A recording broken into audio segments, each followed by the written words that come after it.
नमस्कार। फिर से एक बार नमस्कार। पे आउट भी बनाया है, स्टार्ट भी किया है और पहली रैंक भी हासिल की है प्राइडल, और आने वाले समय में और भी रैंक हासिल करेंगे और बहुत अच्छा करेंगे। टारगेट है हमारा प्राइडल किंग रैंक का। आने वाले समय में बहुत ही जल्द इस रैंक को भी निकालने वाले हैं। इसमें हमारी मदद करेगा सीनियर सर, रेसिपी sir, S S Gautam sir, N Sharad sir, N Pratanjeet sir, सब मिलकर मेहनत कर रहे हैं और धुआंधार काम को चला रहे हैं, जिसे बोलते हैं।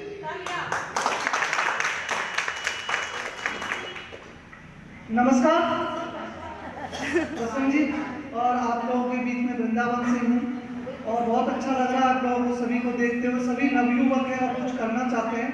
मैं अपनी छोटी सी बात एक कहानी के माध्यम से आप लोगों के बीच में रखना चाहूँगा। एक गांव जंगल के बीच में और पहाड़ और नदी के बीच में होता है, जिसमें सारे के सारे गांववासी अपने आप को फंसे हुए महसूस करते हैं कि वहाँ से बाहर निकलने का शायद ही कोई रास्ता हो। कभी भी किसी ने हिम्मत नहीं की उस जंगल से बाहर जाने की, उस पहाड़ को पलांगने की, उस नदी को पार करने की।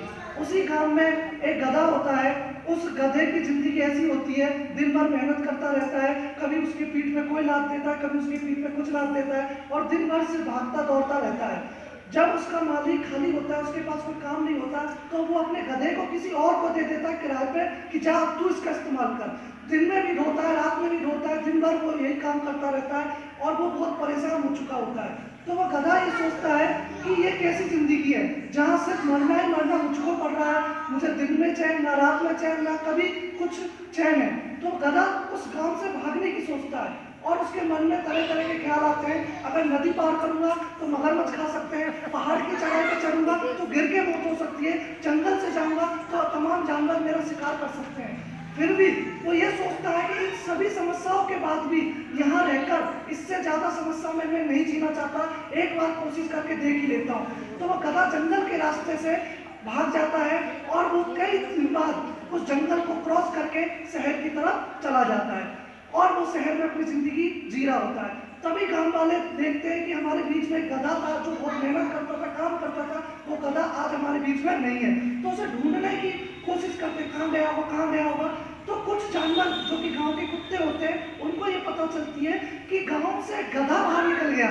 जब गधा बाहर जा सकता है तो हम तो कुत्ते, हम तो सूंघ कर बाहर जा सकते हैं। तो वो कुछ कुत्ते भी कोशिश करते हैं और उसी रास्ते से जहाँ से गधा गया सूंघते हुए वो भी बाहर चले जाते हैं। इसी प्रकार उसी जंगल में, उसी गांव के बहुत सारे और भी जानवर हैं जो उनके पैर के निशान को देखते हुए उस गांव से बाहर निकल जाते हैं। और फिर आदमियों की बारी आती है। वो कहते हैं यार हमारी जिंदगी भी नरक जैसी है, यहाँ ना कुछ अच्छी चीज है ना बाहर का नजारा है, हम भी इसी रास्ते पे जो जानवर गए हैं निकल जाते हैं अपने शहर की तरफ, कुछ ना कुछ खोज कर लाते हैं। तो कुछ आदमी भी वहां से बाहर निकलते हैं। तो ऐसी तरीके से उनका एक रास्ता बन जाता है, छोटी सी पगडंडी बन जाती है और उनको एक रास्ता मिल जाता है गांव से बाहर जाने का और गांव के अंदर आने का।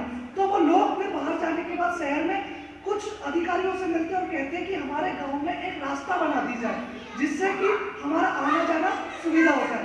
तो शहर से इंजीनियर आते हैं, इंजीनियर आने के बाद मुआयना करते हैं और वो रास्ता बनाने के लिए नक्शा वगैरह तैयार करते हैं। तो गांव के कुछ लोग कहते हैं अरे यार ये कागज कलम लेके तुम क्या कर रहे हो, नक्शा क्यों बना रहे हो, पहले से एक पगडंडी बनी हुई है, इसी रास्ते को तुम पत्थर से और इससे रेल बना दो, हम इसी से आना जाना करेंगे। तो वो इंजीनियर होता है, वो कहता है कि ये जो रास्ता है इसकी खोज किसने की। तो गांव के कुछ एक पुराने लोग होते हैं, वो कहते हैं यार इस रास्ते की खोज एक गधे ने की है। तो वो कहता है हाँ ये तो मैं पहले से ही जानता था कि इस रास्ते की खोज किसी गधे ने की होगी। तो वो ये कहता है कि हमारे पास में इससे भी एक छोटा रास्ता है, शॉर्टकट रास्ता, जो कि इसी रास्ते से होते हुए आप 1 घंटे में शहर पहुंच सकते हो। कभी आप लोगों ने हिम्मत की नहीं और ये रास्ता आपको कभी मिला नहीं, और इस गधे की वजह से आज आप लोगों को एक नया रास्ता मिला है।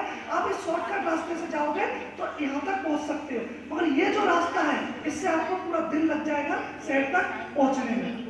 तो कहानी का सार ये होता है कि हमारे बीच में भी इसी प्रकार के बहुत सारे ऐसे गधे हैं जो आज भी उसी ट्रेडिशनल मार्केट को फॉलो कर रहे हैं जो हमें दिया गया है। क्या कि फैक्ट्री से माल आया, माल आने के बाद national stockist, retailer, dealer, wholesaler, shopkeeper तक जाता है, तब जाके कस्टमर को मिल पाता है। मतलब वो जो सामान हमको आसानी से मिल सकता है वो लंबे जगह से घूमता हुआ और हमारे बीच का मोटा पैसा इन लोगों में बढ़ता हुआ चला जाता है। मगर एक शॉर्टकट रास्ता वो भी है जो उस इंजीनियर ने सुझाव दिया। क्या है वो?